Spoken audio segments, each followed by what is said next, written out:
আপনি জি। কত করে কিনেছেন? আমি 45 টাকা করে কিনেছি। 45 টাকা করে আলু কিনেছেন। জি। আপনি কি বিক্রি করবেন না নিজে খাবেন? হ্যাঁ, আমি বিক্রি করবো বাজারে। কোন এলাকায় আপনি? আমার হচ্ছে নরসিংদী মনোহরদী।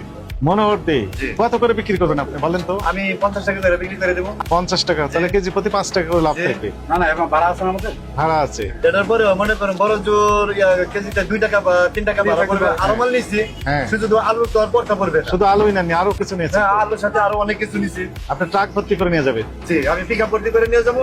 কেজিতে হয়তো বা 2 টাকা বা 1 টাকা পড়বে। হ্যাঁ। আমি যদি 3 টাকা লাভে বেশি বা 4 টাকা তাহলে লাভে অনেক বেশি, লাভ। আমার সমস্যা নাই। অনেক লাভ। হ্যাঁ, আমার গ্রামের মানুষ খাইলো। হ্যাঁ, এই যে অনেকে আছে যে 60 টাকা 65 টাকা প্রশ্নই আসে না।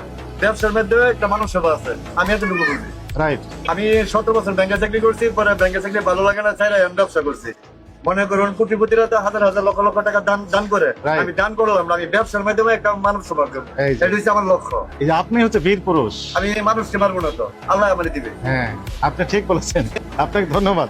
জি, আমার জন্য দোয়া করবেন। হ্যাঁ। যে গ্রামের সাধারণ মানুষ সারাদিন কাজ করে খায়, 5 টাকা তাদের জন্য অনেক কিছু। অনেক কিছু। আর এই অনেক কোটিপতির জন্য 5 টাকা 20 টাকা কিছু না।